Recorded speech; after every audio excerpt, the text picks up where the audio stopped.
बिस्मिल्लाहिर्रहमानिर्रहीम। Lecture number 16 theory of automata के साथ खुश आमदीद। अज़ीज़ तलबा, आइए सबसे पहले देखते हैं कि हमने लेक्चर नंबर 15 में क्या पढ़ा। हम मीले एंड मोर मशीन्स के बारे में पढ़ रहे थे और हमने वहाँ पे एक थ्योरम पढ़ा जो कि इस चीज़ को नरेट करता है कि किस तरह से आप मीले एंड मोर मशीन्स की इक्वलेंस को प्रूव कर सकते हैं।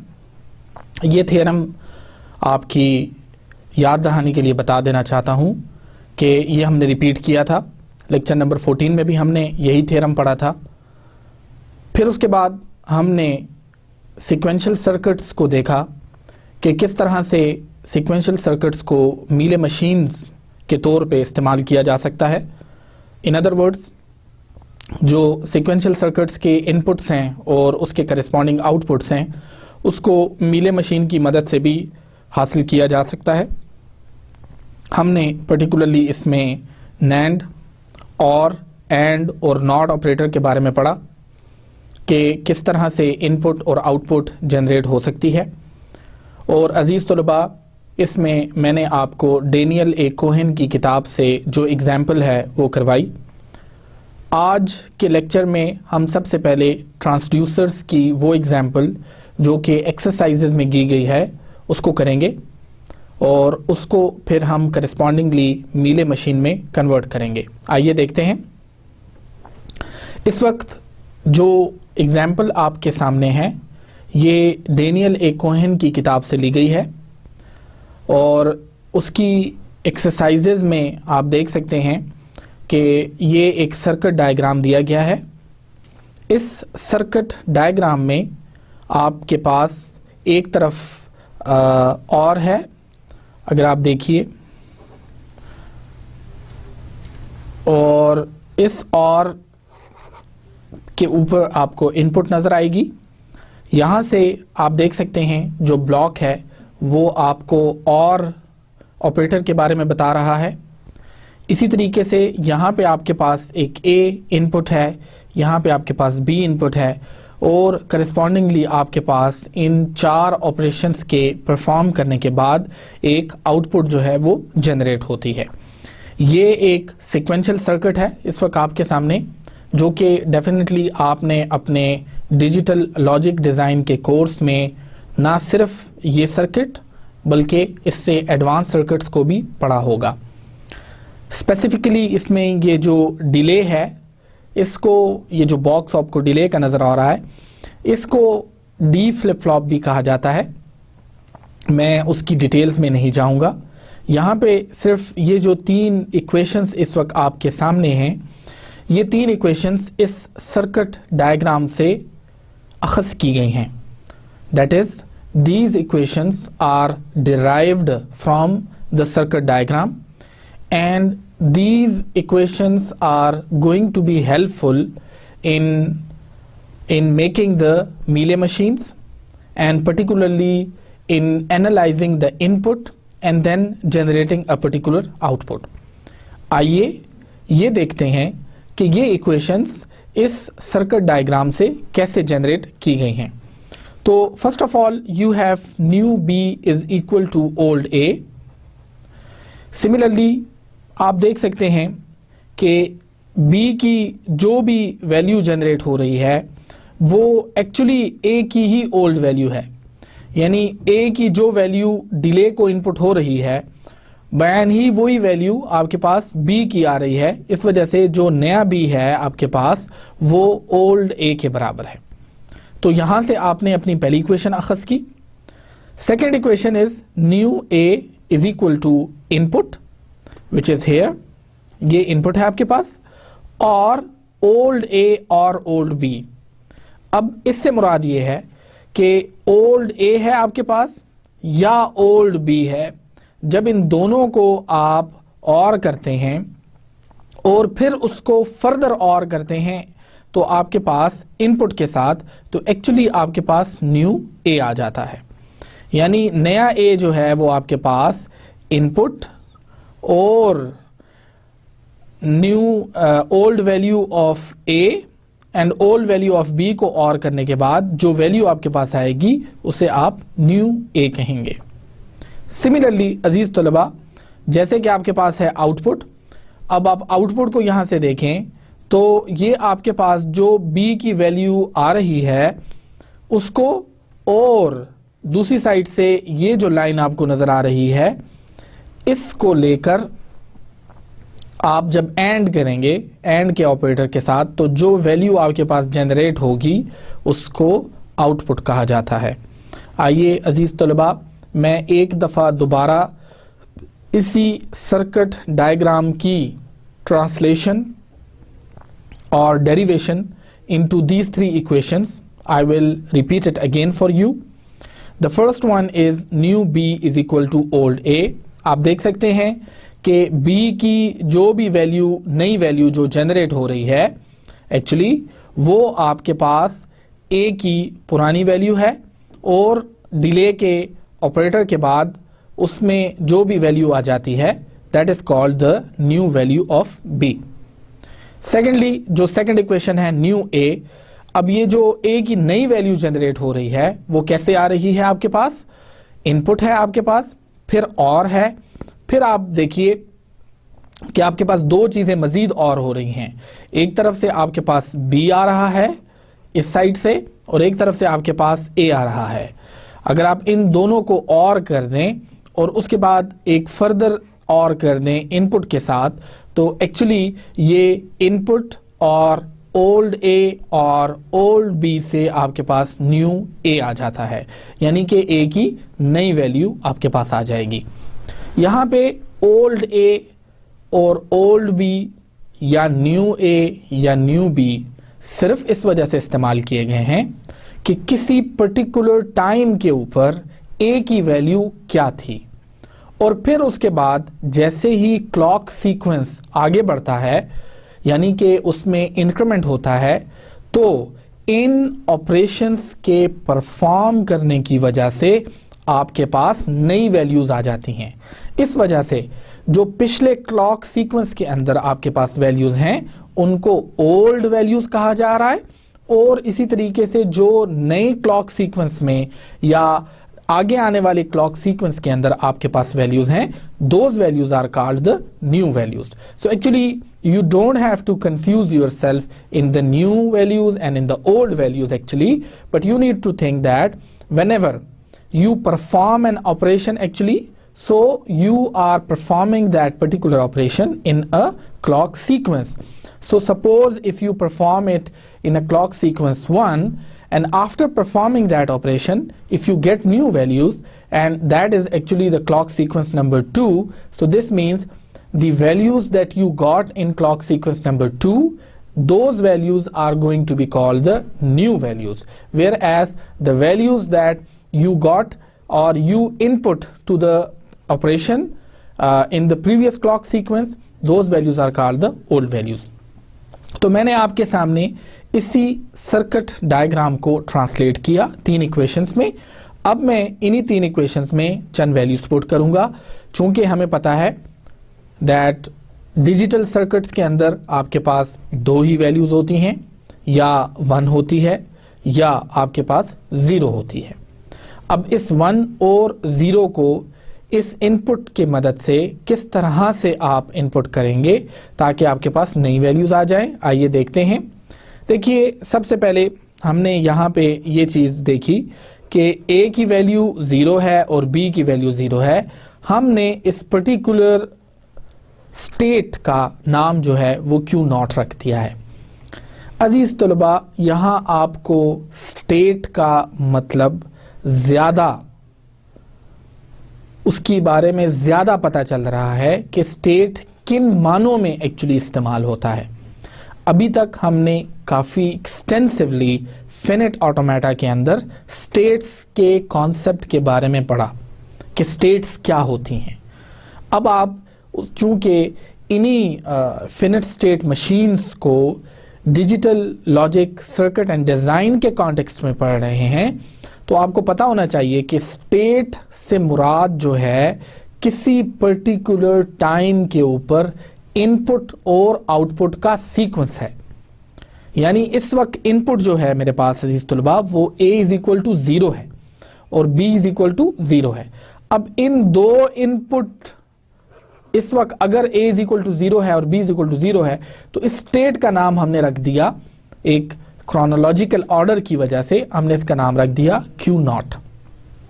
इसी तरीके से जो नेक्स्ट स्टेट है उसमें आपने देखा, मैं चूंकि क्रोनोलॉजिकल ऑर्डर की मैंने बात की या एक सीक्वेंस की बात की, तो मैं इस वक्त यहाँ पे A0 और B1 रख रहा हूँ, इसी तरीके से A1 और B0 रख रहा हूँ और फिर 1 and 1 रख रहा हूँ।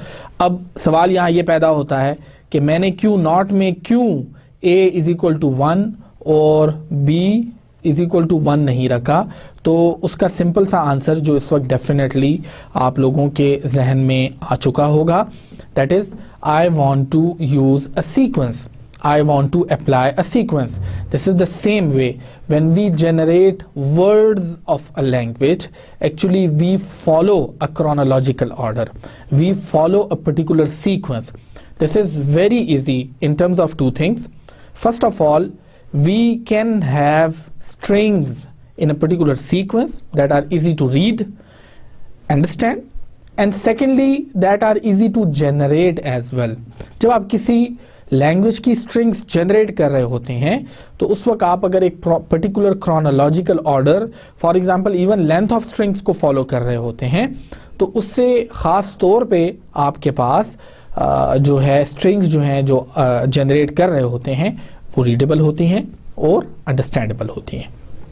अजीज़ तुलबा, इसके बाद आपने देखा कि इन तमाम इनपुट्स के नाम हमने रख दिए। हमने कहा कि ये अगर a की वैल्यू 0 होगी, b की वैल्यू 0 होगी, तो हम उसको a की वैल्यू 0 और b की वैल्यू 0 नहीं कहेंगे, बल्कि हम कहेंगे दैट दिस पर्टिकुलर मशीन और this particular circuit is in state Q0.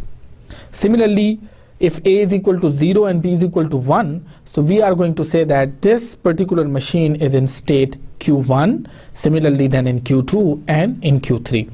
अब ये इक्वेशंस ऑलरेडी हमारे पास मौजूद हैं जो कि हमने सर्किट से पिछली स्लाइड में डिराइव की हैं। आइए आगे चलते हैं। अजीज तलबा, अब इन वैल्यूज़ को लेके थर्ड स्टेप में हम नई वैल्यूज़ जनरेट करेंगे, क्योंकि हमारे पास तो वैल्यूज़ मौजूद हैं और हम उसी डिजिटल लॉजिक सर्किट को उसी तरीके से एवेलुएट करेंगे जिस तरह से हम किसी भी फिनिट ऑटोमेटा को एवेलुएट करते हैं। फिनिट ऑटोमेटा को रन करने का या एवेलुएट करने का तरीका आपको ऑलरेडी बताया जा चुका है, बल्कि आपको एक ज़बरदस्त किस्म का टूल भी बताया गया है which is called JFlap। JFlap में आप इन एब्स्ट्रैक्ट और समहाउ बोरिंग मशीन्स को चला भी सकते हैं, उनके ऊपर पर्टिकुलर इनपुट को चला के भी आप देख सकते हैं कि आया उनका रिजल्ट जो है वो आपके पास क्या आता है। आइए अजीज तलबा, जैसे कि बड़े समराइज तरीके से बताया गया है कि स्टेट हमारे पास Q0 है, जिसका मतलब है कि A की वैल्यू हमारे पास 0 है और B की वैल्यू जो है वो हमारे पास 0 है। ये दो वैल्यूज़ क्यों हमारे पास 0 हैं? इस वजह से कि हमने इनका नाम स्टेट Q0 रखा हुआ है और हमने पिछली स्लाइड में ये बता दिया है कि state Q0 actually means that the value of A is 0 and the value of B 0। The second important thing is, देखिए जैसे कि मैंने बताया, ये इनपुट जो इस वक्त आपके सामने आपको नज़र आ रहा है ये 0 है। हम इनपुट को 0 भी लेंगे और हम इनपुट को 1 भी लेंगे। ये वो थर्ड पैरामीटर है जो कि इस वक्त आपके डिजिटल सर्किट के अंदर आपको दिया गया है। पहले दो पैरामीटर्स कौन से हैं? पहला पैरामीटर है A और दूसरा पैरामीटर है B, और तीसरा जो पैरामीटर है वो है आपके पास इनपुट। ये समहाउ तीनों चीज़ें जो हैं ये एज अ फंक्शन इनपुट की जा रही हैं। देखिए, जब मैं फंक्शन कहता हूँ तो उससे मुराद एक ऐसा मैथमेटिकल फंक्शन है जिसको आप कुछ खास वैल्यूज़ इनपुट करते हैं, जिसको हम पैरामीटर्स भी कहते हैं, और वो फंक्शन आपको कोई ख़ास वैल्यू आउटपुट करके देता है। तो देखिए, अब स्टेट Q0 में अगर इनपुट 0 है, ए की वैल्यू 0 है, बी की वैल्यू 0 है, ये हम पहले बता चुके हैं। अब हम इन इक्वेशंस को ट्रांसलेट करेंगे। पहली इक्वेशन जैसे कि आपको पता है हमारे पास थी new B is equal to old A. अब ओल्ड ए की वैल्यू इस वक्त 0 है, तो इसका मतलब है अगर जब हम ओल्ड ए की वैल्यू यहाँ पे 0 लगाते हैं तो न्यू बी की वैल्यू भी हमारे पास 0 आ जाती है। अजीज तलबा, इसके बाद न्यू ए है इज इक्वल टू इनपुट और ओल्ड ए और ओल्ड बी। अब देखिए तीनों वैल्यूज चूंकि मेरे पास 0 हैं तो 0 और 0 और 0 which means 0 और 0 which means 0 and the third equation was output is equal to input and old b। अब इनपुट मेरे पास क्या है 0 है और ओल्ड बी जो हमने अभी देखा वो भी 0 है, तो मेरे पास जो नई वैल्यू आ जाती है आउटपुट की वो भी 0 आ जाती है। इसको अब हम कैसे रीड करेंगे? अगर हम फिनिट स्टेट मशीन्स के कॉन्टेक्स्ट में देखें अजीज तलबा, तो इसका मतलब ये है कि स्टेट क्यू नॉट के अंदर इनपुट अगर 0 है तो आउटपुट जो है वो भी 0 होगी। ये इसको पढ़ने का तरीका है कि अगर स्टेट क्यू नॉट के अंदर, स्टेट क्यू नॉट क्या रिप्रेजेंट करती है? स्टेट क्यू नॉट ये रिप्रेजेंट करती है कि ए की वैल्यू भी 0 है और बी की वैल्यू भी 0 है। अगर इनपुट 0 है तो आउटपुट भी 0 होगी। अब फौरी तौर पे आपके जहन में मीले मशीन्स आ गई होंगी कि मीले मशीन्स में आपके पास किस तरह से स्टेट्स में जाके आउटपुट को जनरेट किया जाता है, यानी कि in other words how we are going to associate the input with a particular output in finite automata with the help of Mealy machines. Mealy machines की मदद से हम ये काम कैसे करते हैं, आइए अगली स्लाइड देखते हैं। अब इसके बाद आप देखिए अजीज तलबा, स्टेट वही है मेरे पास क्यू नॉट। अब स्टेट क्यू नॉट से मुराद क्या है कि मेरे पास ए की वैल्यू भी 0 है और बी की वैल्यू भी 0 है, लेकिन जो इनपुट है मेरे पास वो 1 है। पिछली स्लाइड में हमने देखा कि हमने इनपुट को 0 लिया था और इस स्लाइड में हमने इनपुट को 1 लिया है। आइए इसको सॉल्व करते हैं। New B is equal to old A, जिससे कि मुराद ये हुई कि आपके पास ये वैल्यू जो है ये 0 हो जाएगी। New a is equal to input और ओल्ड ए और ओल्ड बी, ये ऑलरेडी क्वेश्चन आपके पास है। इनपुट चूंकि 1 है तो 1 को आप जितने भी नंबर ऑफ जीरोस के साथ और कर लें आपके पास जवाब 1 ही आता है। अजीज तलबा, इसके बाद थर्ड इक्वेशन हमारे पास है output and input and old b. तो अगेन आप देख सकते हैं 1 को जब हमने एंड किया 0 के साथ तो हमारे पास 0 आ जाता है। अजीज तलबा, पढ़ने का तरीका इसको यही है कि इनपुट इज इक्वल टू 1 है स्टेट क्यू नॉट के अंदर, तो आउटपुट आपके पास क्या होगी 0 होगी। ये एक्चुअली इस सारी एक्सरसाइज का मेन मीट है, यानी इस अप्रोच का जो हासिल वसूल है वो यही है कि आपने स्टेट क्यू नॉट दी उसे और स्टेट क्यू नॉट में इनपुट आपके पास 1 है तो आउटपुट फिर भी आपके पास 0 आएगा। ये जो डिजिटल सर्किट है जब हम इसको ट्रांसलेट करेंगे मीले मशीन्स के अंदर तो हमें इस तरह से लगेगा कि इन सर्किट्स को एक्चुअली मीले मशीन्स में कन्वर्ट किया जा सकता है, यानी हम पहले से ही कोई पर्टिकुलर इनपुट दे के आउटपुट का अंदाजा लगा सकते हैं। ये बहुत इंपॉर्टेंट पॉइंट। देखिए, आप तो पेपर पे ये सारा काम कर रहे हैं, आपने तो किसी किस्म की कोई सर्किट के साथ वायरिंग तो नहीं की हुई जिससे कि आप मिसाल के तौर पे वायरिंग करें और आपको पता चल जाए कि हाँ अगर मैं इनपुट 1 दे रहा हूँ और इनपुट 0 दे रहा हूँ तो इस इक्वेशन की मदद से आया इसका आउटपुट जो है वो 1 हो जाएगा या 0 हो जाएगा। Actually you are solving all these things on the paper actually, and this is the strength of these finite state machines that actually you get the result on the paper, so you know ahead of all these steps that what will be the output after giving a particular input to these machines. Let's see what we have in Q1, I'm not going to explain it in a very detail now, and you can do it by yourself. You say Q0 है, और जैसे कि हमने उसको 101 दिया था, अब input हमारे पास 0 है, आउटपुट अजीज़ तलबा हमारे पास 0 आ रही है। बाकी ये जो कैलकुलेशन है ये आप खुद परफॉर्म कर सकते हैं। अगली स्लाइड में जैसे कि आप देखेंगे, इस वक्त आपके पास इनपुट जो है वो 1 हो जाएगा, पिछली स्लाइड में 0 था, तो फिर भी आपके पास आउटपुट जो है वो 1 है, और स्टेट आपके पास स्टिल Q0 है, जिसका मतलब है कि आपके पास ये ख़ास पर्टिकुलर सेट ऑफ इनपुट्स जो हैं उनको फॉलो किया जा रहा है। इसी तरीके से स्टेट Q2 है, पहले उसमें 0 इनपुट है, फिर उसमें 1 इनपुट है। इसी तरीके से स्टेट Q3 है, पहले उसमें 0 इनपुट है, फिर उसमें 1 इनपुट है, और फिर आप इस टेबल पे पहुंच जाते हैं जो कि आपने अभी तक पीछे तमाम चीज़ों को सॉल्व किया, उसके बारे में एक खुलासा पेश करती है। ना सिर्फ कि खुलासा पेश करती है, बल्कि आप इस टेबल से अजीज़ तलबा इससे आगे जाके एक मीले मशीन भी बना लेते हैं।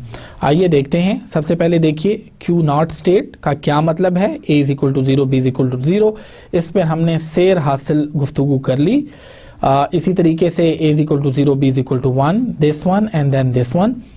अच्छा, यहाँ पे 2 कॉलम्स हैं, new state and output after input 0 and new state and output after input 1।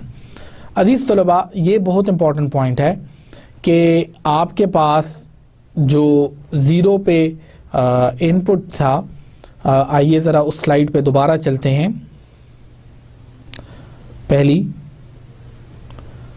अजीज़ तलबा, इस पहली स्लाइड के अंदर एक और जो पॉइंट आपको बताया गया कि A की वैल्यू 0 है और B की वैल्यू 0 है, तो न्यू A और न्यू B क्या आ रहा है आप देखिए इसके अंदर। तो न्यू A जो है वो भी 0 है और न्यू B जो है वो भी 0 है, यानी 0 इनपुट किया तो हमारे पास जो आंसर है अजीज़ तलबा वो भी 0 आ रहा है। यहाँ पे स्टेट Q0 में हम हैं, और स्टेट Q0 से आपको पता है हमने स्टेट Q0 को आइडेंटिफाई किया है विद A = 0 और B = 0। जब हम नई स्टेट में जाना चाह रहे हैं तो हमने देखा कि वहाँ पर भी A की स्टेट 0 है और B की स्टेट 0 है, इस वजह से इसका नाम भी हमने Q0 रख दिया है। इसका मतलब आप इन अदर वर्ड्स देखिए कि अगर स्टेट Q0 से इनपुट आपके पास 0 हो तो आउटपुट भी आपके पास 0 है, और आप उसी स्टेट में आ रहे हैं दोबारा। तो अजीज़ तलबा, आपने बिल्कुल सही गेस कर लिया होगा, इससे मुराद लूप है, इससे मुराद सेल्फ ट्रांजिशन है, यानी कि उसी स्टेट में रहते हुए आप उसी स्टेट के अंदर दोबारा वापस आ रहे होते हैं। अजीज़ तलबा, ये 3-4 चीज़ें आपके जहन में होनी बहुत ज़रूरी हैं ताकि आप इसी तरह के ट्रांसड्यूसर्स के सवालात को हल कर सकेंगे। आइए देखते हैं। जब स्टेट आपके पास A0 B0 थी, तो जो नई स्टेट आपके पास आई वो इनपुट 0 के ऊपर आपके पास Q0 ही है, और आउटपुट जो है वो भी आपके पास 0 है। इसी तरीके से अगर आप इनपुट 1 कर देते हैं तो नई स्टेट आपके पास Q2 हो जाती है, और आउटपुट जो है वो आपके पास 0 हो जाती है। आइए अजीज़ तलबा, इस आंसर को भी वेरीफाई कर लेते हैं कि नई स्टेट इनपुट 1 के ऊपर Q0 से क्यों Q2 हो जाती है। आइए देखते हैं। Q0 पे जब हमने इनपुट को 1 किया अजीज़ तलबा, तो हमारे पास B की वैल्यू जो है वो 0 हो गई,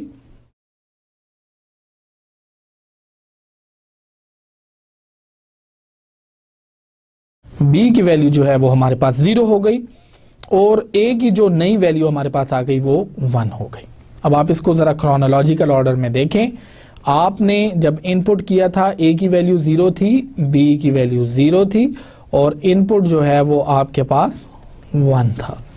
अब आपके पास जब आपने ये प्रोसेस कर लिया तो आपके पास A की वैल्यू 1 हो गई है अजीज़ तलबा, और B की वैल्यू जो है वो स्टिल आपके पास 0 है। अजीज़ तलबा, इसको आपने Q0 कहा था। आइए अपनी इक्वेशन वाले स्लाइड को दोबारा चेक कर लेते हैं, और आप देखिए तो जब A की वैल्यू 1 हो जाए और B की वैल्यू 0 हो जाए तो you actually name it with Q2। तो अब आप यहाँ पे automatically A is equal to 0, B is equal to 0 को Q0 का नाम दिया, A इज इक्वल टू 1 और B not is equal to 0, जैसे कि हमारी कन्वेंशन है, हमने इसको Q2 का नाम दिया हुआ है। तो इसका मतलब Q0 पे अगर इनपुट 1 हो तो नेक्स्ट स्टेट जो है वो आपके पास क्या हो जाएगी, Q2 हो जाएगी, और इस Q2 को नई स्टेट कहा जाएगा। आइए देखते हैं। देखिए आपके पास यहाँ पे इसी तरीके से ये आपके पास है Q0 से जो इनपुट 1 के ऊपर आपके पास जो स्टेट है नई वो Q2 है, और फिर आपके पास 0 आ जाता है। आइए इस पर्टिकुलर एंट्री को हम इस FA के अंदर देखते हैं कि ये किस तरह से इसमें सॉल्व हो रही है। हमारे पास चूंकि 4 पर्टिकुलर स्टेट्स हैं Q0, 1, 2 एंड 3, तो आप देख सकते हैं यहाँ पे 4 स्टेट्स हैं 1, 0, 1, 2 and 3। For easy understanding and better readability they are arranged like this, otherwise आप इसको एक ऑर्डर में कर सकते हैं, Q0 के बाद 1 and 2 and 3 अगेन कर सकते हैं। अच्छा, सबसे पहले आप देखिए यहाँ पे तो Q0 से अगर 0 इनपुट है तो आउटपुट अजीज तलबा आपके पास क्या आ जाएगा, 0 आ जाएगा। यानी कि ट्रांजिशंस के साथ आउटपुट को एसोसिएट करने वाली मशीन्स को हमने यूज किया है। जब आप ट्रांजिशंस के साथ इन मशीन्स को यूज करते हैं, so these are called Mealy machines, you know this thing. जब स्टेट्स के साथ आप आउटपुट को एसोसिएट करते हैं, this is actually the property of the Moore machines. And one more thing that you need to remember that in more machines we have one extra bit that is called the bonus bit, मैंने आपको समझाया भी था। अच्छा, इसके बाद अब देखिए Q0 पे अगर इनपुट 0 है, Q0 पे अगर इनपुट 0 है तो आउटपुट आपके पास 0 है, और जो नई स्टेट आपके पास अजीज तलबा आ रही है वो Q0 है। इसी वजह से इसको सेल्फ ट्रांजिशन के तौर पे बताया गया है। अगर Q0 पे इनपुट जो है वो 1 है, ये इनपुट है, तो आउटपुट आपके पास 0 है और नई स्टेट आपके पास Q2 है। अजीज तलबा, आइए एक और एंट्री हम सॉल्व करने की कोशिश करते हैं। इसी टेबल से जब हम Q1 में होते हैं तो Q1 में अगर हमारे पास इनपुट 0 है तो तब भी हम Q2 में आ रहे हैं, आउटपुट 0 होगा। और अगर हम अजीज तलबा इनपुट 1 है तो तब भी हम स्टेट Q2 में ही जाएंगे और हमारे पास वैल्यू जो होगी वो आउटपुट की 0 होगी। ये फैक्ट आपको यहाँ से नज़र आ रहा है। इसी तरीके से आप देख सकते हैं कि इन्हीं मशीन्स में आपको Q3 भी नज़र आ रहा होगा, जो कि इसी उसमें है। Q3 में आप देखें तो जो दोनों ट्रांजिशंस हैं वो सेल्फ की तरफ आ रही हैं, 1:1 एंड 0:0। इसी तरीके से अजीज तलबा जो लास्ट हमारे पास है दैट इज़ Q3, और उसमें फिर आप देख सकते हैं उसमें भी हमारे पास सेल्फ ही है, 2 ट्रांजिशंस हैं, और Q2 से भी जो दोनों ट्रांजिशंस हैं वो Q3 की तरफ आ रही हैं। इस मशीन के अंदर एक और पर्टिकुलर प्रॉपर्टी जो आपको नज़र आ रही होगी that there is no non determinism. Non determinism इसके अंदर मौजूद नहीं है। नॉन डिटर्मिनिज्म से मुराद मैंने आपको बताया था, इन मशीन्स के अंदर नॉन डिटर्मिनिज्म लाया जा सकता है। जे फ्लैप में हमने देखा था कि अगर हम किसी भी पर्टिकुलर ट्रांजिशन के साथ उसमें जो आउटपुट है उसके साथ लैम्डा को या नल स्ट्रिंग को एसोसिएट कर दें तो वो उसमें आपके पास एक जो नॉन डिटर्मिनिज्म है उसको ला सकता है। अजीज तलबा, इसके लिए आप पिछले लेक्चर को एक दफ़ा दोबारा देख लीजिए। यहाँ पे ख़त्म करने के बाद अब हम थोड़ा सा आगे बढ़ेंगे और रेगुलर लैंग्वेजेस को इन डिटेल देखेंगे कि रेगुलर लैंग्वेजेस एक्चुअली क्या होती हैं। यहाँ से हमने जो फिनिट ऑटोमेटा विद आउटपुट का चैप्टर है उसको ख़त्म कर दिया है, and now we are moving ahead with regular languages. Regular languages क्या होती हैं? हमने अभी तक जो लैंग्वेजेस पढ़ी हैं अजीज तलबा, उनमें रेगुलर लैंग्वेजेस भी एक थी और उनमें इर्रेगुलर लैंग्वेजेस भी थी। जैसे कि आपको पहले, दूसरे और शायद तीसरे लेक्चर के अंदर पैलिंड्रोम्स के बारे में काफ़ी एक्सटेंसिवली बताया गया या हमने किसी मौके के ऊपर प्राइम की लैंग्वेज को भी पढ़ा। ये सारी एग्जाम्पल्स हैं इर्रेगुलर लैंग्वेजेस की। या इवन फॉर एग्जाम्पल हमने किसी पॉइंट के ऊपर equal number of edge and equal number of b's के बारे में फॉर एग्जाम्पल पढ़ा। तो ऐसी तमाम लैंग्वेजेस जिनका के कोई रेगुलर एक्सप्रेशन ना बन सकता हो, उसको हम इर्रेगुलर लैंग्वेजेस कहते हैं। इसके बगैर हमने जितनी लैंग्वेजेस पढ़ी, चाहे हमने उनका फिनिट ऑटोमेटा बनाने में कामयाब हो गए, या हमने उनके बारे में ट्रांजिशन ग्राफ बनाया, या उनके बारे में हमने जनरलाइज ट्रांजिशन ग्राफ बनाया, या इवन हम उनके बारे में NFA जो है जिसमें नॉन डिटर्मिनिज्म भी था और जिसमें हमने डिस्टिंग्विशिंग रूल को भी फॉलो नहीं किया, लेकिन फिर भी हम उसके बारे में जो उसका रेगुलर एक्सप्रेशन है वो बनाने में कामयाब रहे अजीज तलबा, तो वो तमाम लैंग्वेजेस रेगुलर लैंग्वेजेस कहलाती हैं। जो पहला पॉइंट आपके सामने लिखा हुआ है, इसका मतलब है that each and every regular language is going to be defined by a regular expression. कोई भी रेगुलर लैंग्वेज जो है वो रेगुलर एक्सप्रेशन की मदद से ही डिफाइन होगी। अच्छा, अब इसकी प्रॉपर्टीज क्या हैं अजीज तलबा? प्रॉपर्टीज उसकी क्लोजर की प्रॉपर्टीज हैं, हम पढ़ चुके हैं। क्लोजर से मुराद ये होती है कि आप उसका जो 0 और मोर है उस पे वो ऑपरेटर अप्लाई कर दे, और उसके बाद आपके पास जो लैंग्वेज आ रही है वो भी रेगुलर लैंग्वेज ही होनी चाहिए।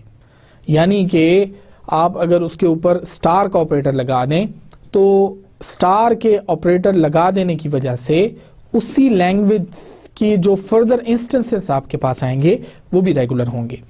कॉम्प्लीमेंट एंड इंटरसेक्शन, हमने अभी तक कॉम्प्लीमेंट्स को उस तरह से नहीं देखा, लेकिन अगर आप किसी लैंग्वेज का कॉम्प्लीमेंट ले लें या इंटरसेक्शन ले लें उसका किसी और लैंग्वेज के साथ जो कि रेगुलर है एक्चुअली, तो उसका भी जवाब आपके पास रेगुलर ही आना चाहिए।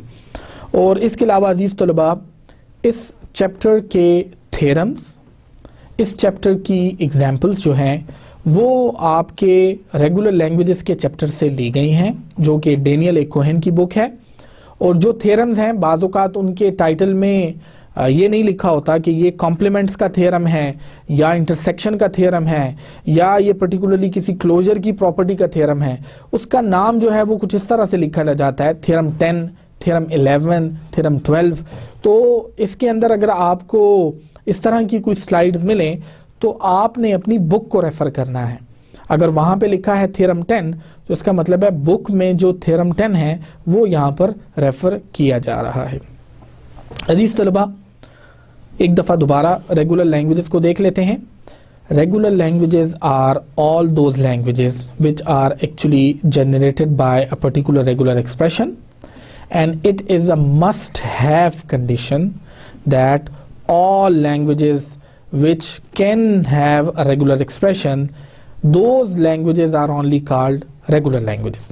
इसके अलावा और जो पैलिंड्रोम, जैसे मैंने आपको बताया, पैलिंड्रोम का फॉर्मूला तो हो सकता है, जैसे हमने वहां पे ऑड लेंथ पैलिंड्रोम का फॉर्मूला पढ़ा, इवन लेंथ पैलिंड्रोम का फॉर्मूला पढ़ा, इसी तरीके से लेंथ 1 का फॉर्मूला पढ़ा, लेकिन वहां पे कोई रेगुलर एक्सप्रेशन नहीं हो सकता अजीज तलबा। ये एक बहुत इंपॉर्टेंट पॉइंट है जो आपको याद रखना होगा। आइए आगे चलते हैं। थ्योरम 10 की स्टेटमेंट जैसे कि बुक में दी गई है, if L1 that is a language which is language 1 and language 2 are regular languages, अगर वो रेगुलर लैंग्वेजेस हैं देन आपके पास 3 जो मजीद लैंग्वेजेस आपके सामने हैं, L1 plus L2, L1 concatenated with L2 and L1 star are also called regular languages, are also regular languages। यानी अगर आपके पास 2 लैंग्वेजेस हैं इस तलबा, L1 and L2, और आप इन दोनों लैंग्वेजेस के ऊपर यूनियन अप्लाई कर दें, विच इज़ वेरी सिंपल। आप लोगों ने ऑलरेडी क्लीन थ्योरम में ये चीज़ पढ़ी है, काफ़ी डिटेल से पढ़ी है कि आप किस तरह से 2 लैंग्वेजेस जो कि रेगुलर लैंग्वेजेस हैं, आप किस तरह से उनके रेगुलर एक्सप्रेशंस को आपस में यूनियन कर सकते हैं प्लस ऑपरेटर की मदद से, जिसका मतलब और होता है, या इवन उनको ट्रांजिशन टेबल्स की मदद से आप उनका यूनियन जो है वो हासिल कर सकते हैं। Second is L1 concatenated with L2। अजीज तलबा, कंकेटिनेशन के बारे में भी आपने काफ़ी डिटेल से पढ़ा और क्लीने थ्योरम के पार्ट 3 के अंदर आपने क्लोजर के बारे में पढ़ा कि किस तरह आप एक लैंग्वेज का क्लोजर लेते हैं, ना सिर्फ कि उसके फिनिट ऑटोमेटा का क्लोजर लेते हैं बल्कि आप उसके रेगुलर एक्सप्रेशन का भी क्लोजर ले सकते हैं। और यहाँ पे मैं आपकी याद दहानी के लिए ये बता देना चाहता हूँ कि मैंने आपको इस कोर्स के अंदर ना सिर्फ के क्लोजर लेके किसी भी लैंग्वेज का लेना सिखाया है बल्कि उसको वेरीफाई करना भी सिखाया है। मैंने आपको बताया है कि आप किस तरह से एक्चुअली एक लैंग्वेज का क्लोजर लेने के बाद इस चीज़ को वेरीफाई करेंगे कि आया जो नई लैंग्वेज आपने बनाई है वो क्लोजर भी है या नहीं है। अजीज तलबा, आइए चलते हैं इस थ्योरम को प्रूव करने के लिए। सबसे पहले हम इसी थ्योरम को रेगुलर एक्सप्रेशंस की मदद से प्रूव करेंगे। This proof uses the fact that if L1 and L2 are regular languages, they must be definable by some regular expression. If L1 and L2 are regular languages, then there are regular expressions, for example R1 and R2, that define these languages. यानी कि हमारे पास 3 हो जाएंगे अजीज तलबा, R1, R2 जो कि regular expressions हैं L1 and L2 के लिए, तो ये L1 प्लस L2 को डिफाइन करेंगे, R1 R2 को जो है वो L1 L2 को डिफाइन करेंगे और अगर हम R1 का स्टार ले लें तो वो L1 स्टार को रिप्रेजेंट करेंगे। आइए इसी प्रूफ को मशीन्स की मदद से देखते हैं। Let there are 2 TGs that accept L1 and L2। TG1 accepts L1 and TG2 accepts L2. Each TG has a unique start state and a unique separate final state. Her TG की एक unique start state है और एक unique final state है। आइए इसको मज़ीद देखते हैं।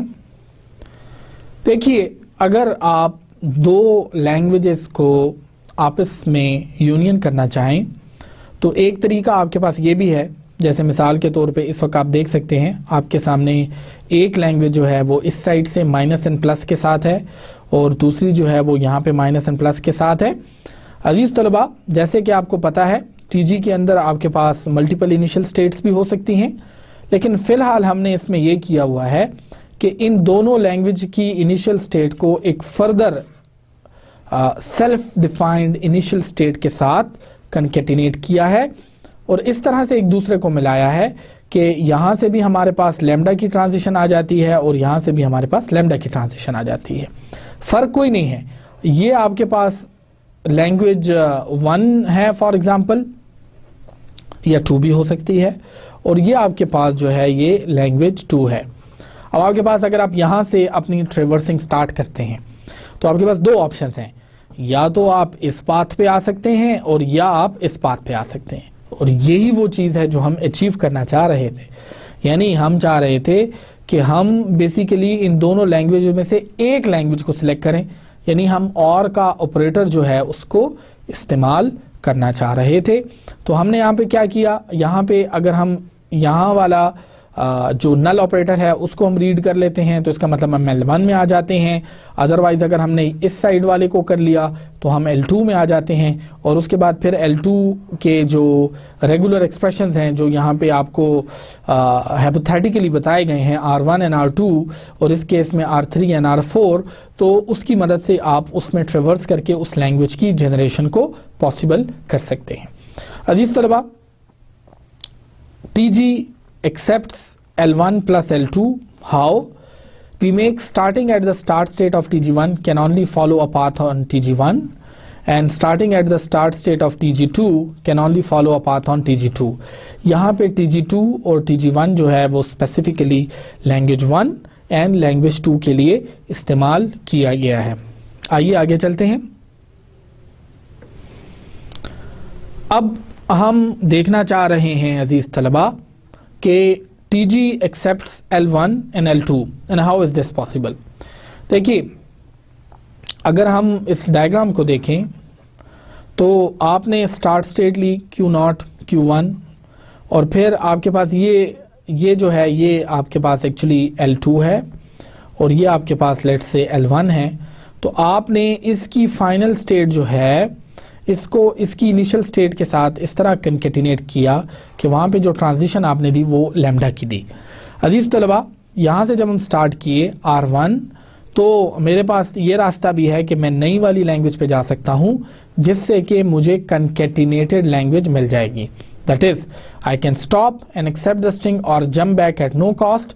मैं यहाँ पे आके एक्सेप्ट भी कर सकता हूँ and run another segment of input string back down to plus, यानी कि मैं यहाँ से एक्चुअली प्लस में भी जा सकता हूँ। L1 एंड L2 जो है वो एक्चुअली मेरे पास इसी तरह की कंकेटिनेशन को रिप्रेजेंट करता है। अजीज तलबा, इसके बाद हमारे पास आ जाता है star, which is very unique case in the Kleene theorem as well. आपको पता है, आप इस डायग्राम को देखिए, अगर ये ओरिजिनल डायग्राम है जिसमें कि हमारे पास एक लैंग्वेज है R1 एंड R2, कोई भी दो रेगुलर एक्सप्रेशंस हैं, तो यहाँ पे लैम्डा लगाने का मकसद ये है कि एक्चुअली मैं Q0 से Q1 और Q1 से दोबारा Q0 पे आ सकता हूँ, ये ओरिजिनल पाथ है।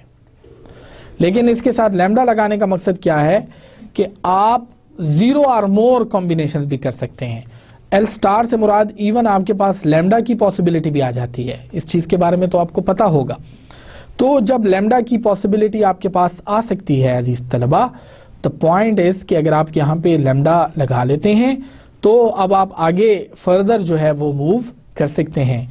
आप Q0 है तो Q0 से डायरेक्ट Q1 पे जा सकते हैं, जबकि इनपुट आपने इस केस में Q0 से Q1 किया, इनपुट आपके पास लैम्डा है।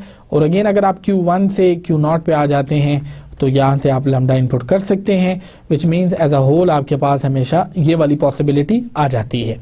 इसी चीज़ को हम इंक्लूड करवाना चाह रहे थे जो हमारी स्टार की लैंग्वेज है।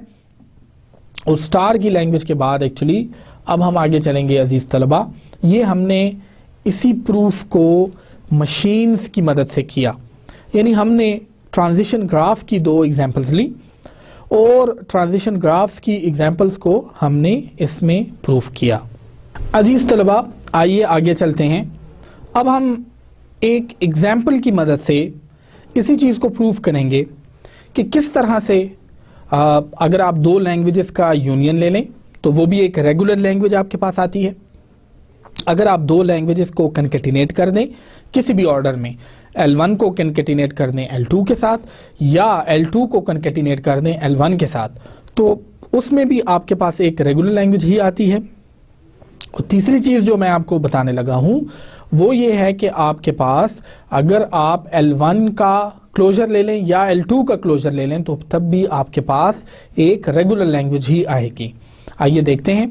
हमारे पास अजीज़ तलबा जो सिग्मा है वो AB है और L1 जो है all words of 2 are more letters that begin and end with the same letter, यानी बिगिनिंग अगर A से हो तो एंड भी A पे होना चाहिए और अगर B से स्टार्ट हो तो B पे एंड होना चाहिए। And all words contain the substring ABA। अजीज़ तलबा, आप इसको देखिए और इस पॉइंट को देखिए। आपके पास अगर आप A से स्टार्ट कर रहे हैं तो A पे एंड कर रहे हैं और अगर B से स्टार्ट कर रहे हैं तो B पे एंड कर रहे हैं। इसी तरीके से ये जो दूसरी लैंग्वेज है इसका आपको ABA दरमियान में है, जबकि A plus B whole star और A plus B whole star किसी भी A और B की पॉसिबिलिटीज़ को मार्क कर रहा है। आइए आगे चलते हैं। सबसे पहले हमारे पास ये दो लैंग्वेजेस हैं जो एक तरफ जो है A और B की कोई भी पॉसिबिलिटी है आप ले सकते हैं। अगर आप A से स्टार्ट करते हैं A पे एंड कर सकते हैं अजीज़ तलबा। अगर आप B से स्टार्ट करते हैं आप B पे एंड कर सकते हैं और उसके बाद आप किसी भी पॉसिबिलिटी को इंक्लूड कर सकते हैं A और B की। इसके बाद हमारे पास जो है वो अगला जो एक्सप्रेशन है वो आप देख सकते हैं। हमारे पास A comma B whole star है और A comma B whole star है, लेकिन इन बिटवीन जो है वो आपके पास एक पर्टिकुलर सीक्वेंस में जो ABA है उसका होना ज़रूरी है।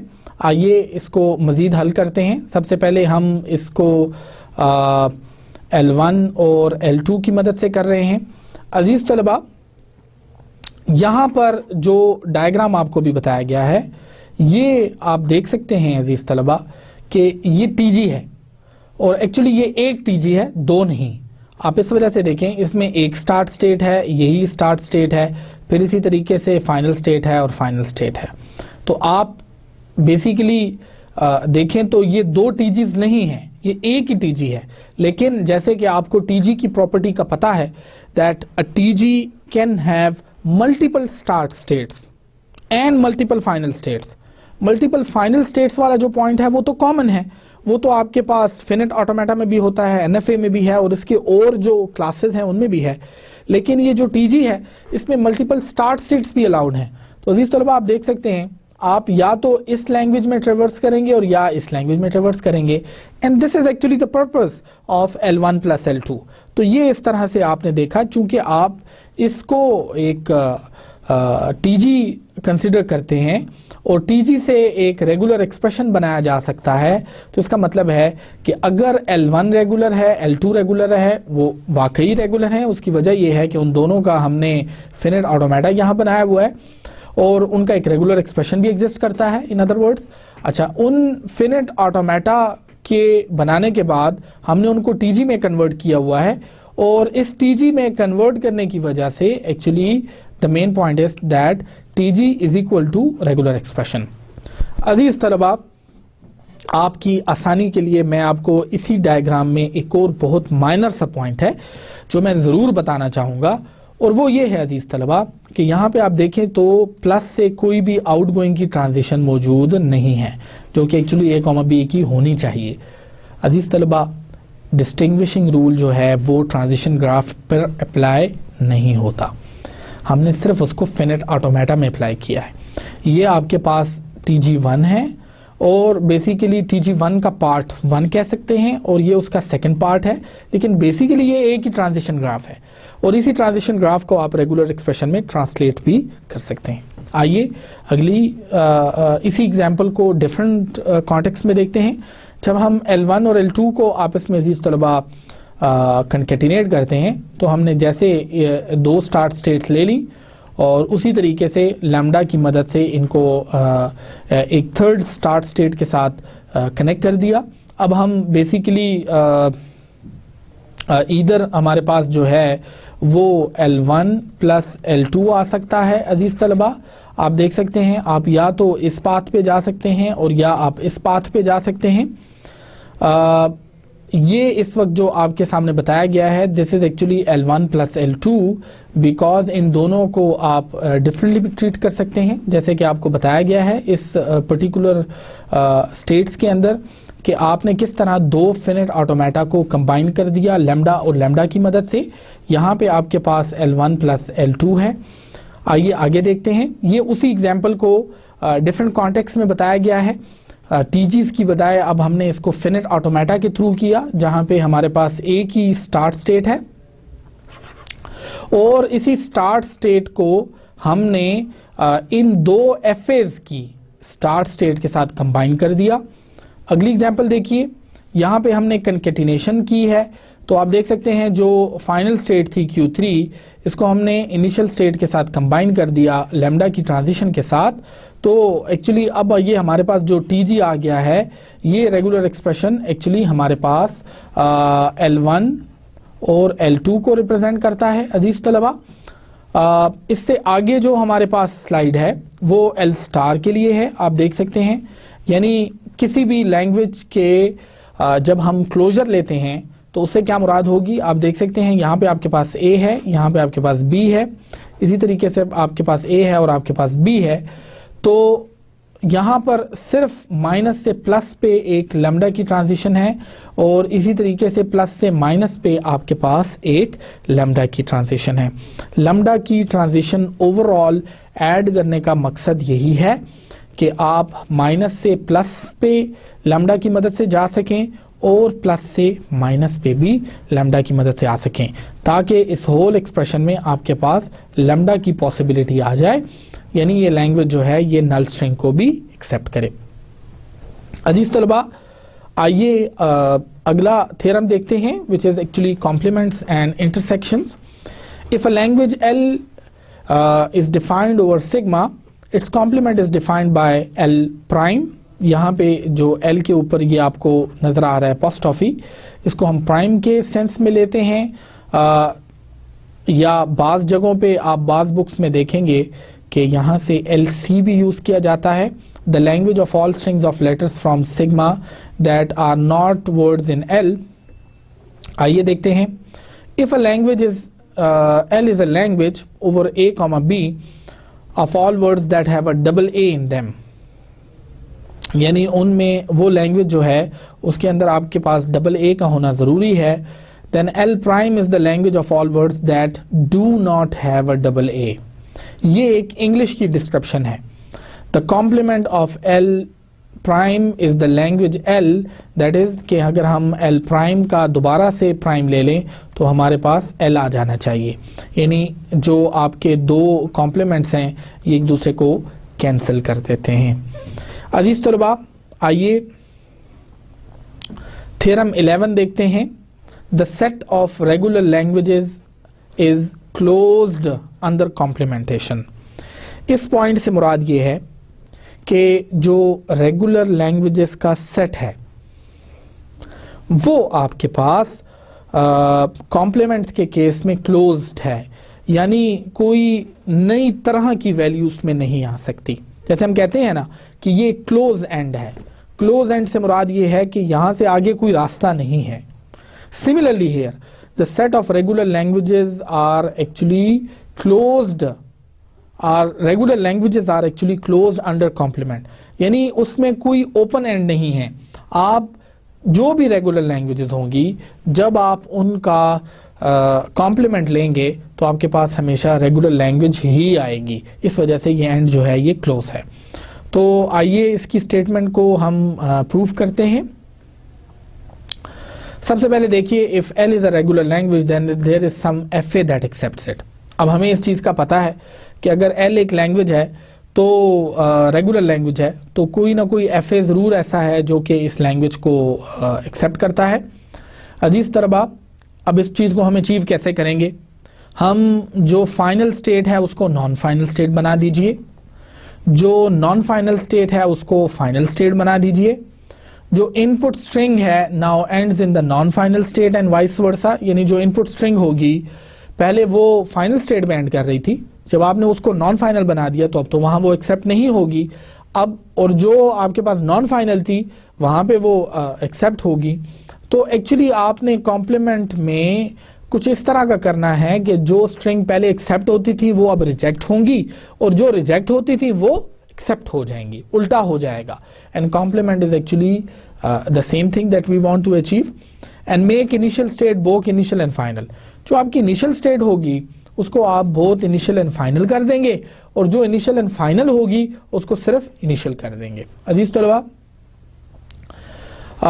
accepts words of L prime, reject words in L. This machine accepts exactly words in L prime. कहने का मतलब ये है कि L prime का एक defined set of strings हैं जो कि वो accept करता है। अगर वो set of strings जो हैं वो मौजूद हैं और बाकी कुछ सेट को वो रिजेक्ट कर रहा है जबकि फिनिट सेट ऑफ स्ट्रिंग्स को वो एक्सेप्ट कर रहा है, तो इसका मतलब ये है कि ये मशीन एक लैंग्वेज रिप्रेजेंट कर रही है, इसका एक पर्टिकुलर रेगुलर एक्सप्रेशन है। देयरफॉर क्लीनर थ्योरम की मदद से हम इस चीज़ के बारे में जान सकते हैं कि ये एल प्राइम जो है ये भी एक रेगुलर लैंग्वेज है। रेगुलर लैंग्वेज की क्या प्रॉपर्टीज़ हैं? रेगुलर लैंग्वेज की प्रॉपर्टी ये है कि उसका एक रेगुलर एक्सप्रेशन होता है, वो पर्टिकुलर सेट ऑफ स्ट्रिंग्स को एक्सेप्ट करती है और वो पर्टिकुलर सेट ऑफ स्ट्रिंग्स को रिजेक्ट करती है। आइए अजीज तलबा इसको देखते हैं। देखिए इस वक्त आपके सामने एक एग्जांपल दी गई है। इस एग्जांपल में आपके पास जो N F A that accepts only the string A B A and A B B, तो आप देख सकते हैं ए बी हो सकता है एक्सेप्टेंस का पाथ, जबकि Q3 आपके पास डेड स्टेट है और इसी तरीके से आपके पास पाथ जो है वो ए बी बी भी हो सकता है। अब हम जब इसका कॉम्प्लीमेंट लेंगे तो हम क्या करेंगे? सबसे पहले स्टार्ट स्टेट को देखिए। रूल क्या कहता है कि स्टार्ट स्टेट को आप स्टार्ट और फाइनल दोनों बना देंगे। अच्छा, फिर उसके बाद जो नॉन फाइनल हैं उनको भी फाइनल कर देंगे तो ये भी फाइनल हो गई। चूंकि Q2 जो थी वो भी नॉन फाइनल थी तो उसको भी फाइनल कर दिया। यहाँ पे जो प्लस है तीसरी स्टेट जो थी वो बेसिकली हमारे पास फाइनल थी तो उसको हमने नॉन फाइनल कर दिया। और इसी तरीके से जो ये डेड स्टेट थी वो भी हमारे पास हमने इसको फाइनल स्टेट कर दिया चूंकि वो नॉन फाइनल स्टेट थी। अजीज तलबा, ये FA जो है अगर आप इसकी इंग्लिश ट्रांसलेशन करें या डिस्क्रिप्शन देखें तो वो ये कहता है कि an FA that accepts only the string ABA and ABB। अजीज तलबा, an FA that accepts all string but not ABA and ABB। आप कुछ भी कर लीजिए, ये FA आपके पास कभी भी ABA और ABB को एक्सेप्ट नहीं करेगा। देखिए, आप A से स्टार्ट करें फिर B आ जाएं। अब अगर आप A ले लेते हैं अजीज तलबा, यानी ये वो स्ट्रिंग जो आपके पास आ जाती है वो A, B और A आ जाती है या A, B और B आ जाती है। इन स्ट्रिंग्स को निकाल के बाकी जितनी भी स्ट्रिंग्स हैं उनको ये FA जो है ये एक्सेप्ट करेगा। तो अजीज तलबा, यही वो मेन पॉइंट है कॉम्प्लीमेंट के अंदर कि जब आप फिनिट ऑटोमेटा के लेवल के ऊपर ये डिस्क्राइब करना चाहते हैं या डिसाइड करना चाहते हैं कि एक पर्टिकुलर लैंग्वेज का कॉम्प्लीमेंट क्या होगा, तो आपने उसमें 4 बातों का ख्याल रखना है। पहले, जो इनिशियल है उसको इनिशियल और फाइनल दोनों बना देना है। जो नॉन फाइनल है उसको फाइनल बना देना है। जो फाइनल है उसको नॉन फाइनल बना देना है। और इसी तरीके से जो स्टेट आपके पास इनिशियल और फाइनल दोनों हैं उसको आपने इनिशियल सिर्फ बना देना है। इस पर्टिकुलर ऑटोमेटा में हमारे पास चूंकि इनिशियल और फाइनल दोनों मौजूद नहीं थी, अगर होती तो हम उसे इनिशियल सिर्फ बना देते। ये हमने कॉम्प्लीमेंट के अंदर इस चीज़ का ख्याल रखना है। अजीज तलबा, जो अगला थ्योरम इस वक्त हमारे पास है वो है the set of regular languages are closed under intersection. ये बड़ा ही इंपॉर्टेंट थ्योरम है और इसी थ्योरम को हम आगे चल के भी करेंगे। If L1 and L2 are regular languages, then L1 intersection with L2 is also called a regular language. अजीज तलबा, ये थ्योरम क्यों इम्पोर्टेंट है? ये थ्योरम इस वजह से इम्पोर्टेंट है अजीज तलबा कि इस थ्योरम में हमने जो इंटरसेक्शन की टर्मिनोलॉजी है उसको सीखा है। अभी तक हमने यूनियन को देखा, कॉम्प्लीमेंट को इसी लेक्चर में देखा, क्लोजर को देखा, कंकेटिनेशन को देखा क्लीने थ्योरम के अंदर, लेकिन इंटरसेक्शन को नहीं देखा। इंटरसेक्शन का मतलब ये होता है कि आप दोनों लैंग्वेजेस के कॉमन पार्ट्स को ले लेते हैं आपस में। आप इस language, for example language L1 है और लैंग्वेज L2 है, आप दोनों के जो आपके पास कॉमन पार्ट्स होंगे आप उनको ले लेंगे और फिर उसके बाद जो रिजल्टेंट लैंग्वेज होगी वो भी आपके पास रेगुलर होगी। उसका एक पर्टिकुलर रेगुलर एक्सप्रेशन होगा, वो पर्टिकुलर सेट ऑफ स्ट्रिंग्स को एक्सेप्ट करेगी, वो पर्टिकुलर सेट ऑफ स्ट्रिंग्स को रिजेक्ट करेगी। अजीज तलबा, आइए देखते हैं। सबसे पहले रेगुलर लैंग्वेजेस इंटरसेक्शन थ्योरम, जो कि थ्योरम 12 है बुक के अंदर, उसको हम प्रूव करते हैं अजीज तलबा डी मॉर्गन्स लॉ की मदद से। आपने अपनी मैट्रिक की बुक में सेट्स के चैप्टर के अंदर डी मॉर्गन लॉ को काफ़ी डिटेल से पढ़ा होगा। For sets of any kind which are either regular or not, L1 intersection with L2, इससे मुराद ये होती है कि L1 का प्राइम प्लस L2 का प्राइम और होल प्राइम आपके पास आ जाता है। मैं इस इक्वेशन की बात कर रहा हूँ। आपके पास इंटरसेक्शन से मुराद ये होगी कि आप इसको अगर आप यूनियन के कॉन्टेक्स्ट में लें तो एक्चुअली उसमें लिखा होता है L1 intersection prime union L2 prime और होल प्राइम। तो अब L1 intersection L2 consist of all words that are not in L1 prime and L2 prime. अजीज तलबा, अब हम इस इक्वेशन को पढ़ना शुरू कर रहे हैं कि L1 इंटरसेक्शन L2 में वो तमाम वर्ड्स होंगे जो कि ना तो L1 प्राइम में हैं या L2 प्राइम में हैं। इस यूनियन को जब आप और के सेंस में पढ़ते हैं तो L1 प्राइम और L2 प्राइम, यानी कि L1 प्राइम और L2 प्राइम में जो वर्ड्स नहीं होंगे, होल कॉम्प्लीमेंट है, वो एक्चुअली L1 L2 इंटरसेक्शन में होंगे। Because L1 is regular, we know this thing, then L1 prime is also regular, we have already proved. अगर एक लैंग्वेज रेगुलर है तो उसका कॉम्प्लीमेंट भी रेगुलर है, और इसी तरह से L2 भी हमारे पास रेगुलर है, जिससे कि मतलब ये हुआ कि L1 प्राइम और L2 प्राइम दोनों रेगुलर हैं।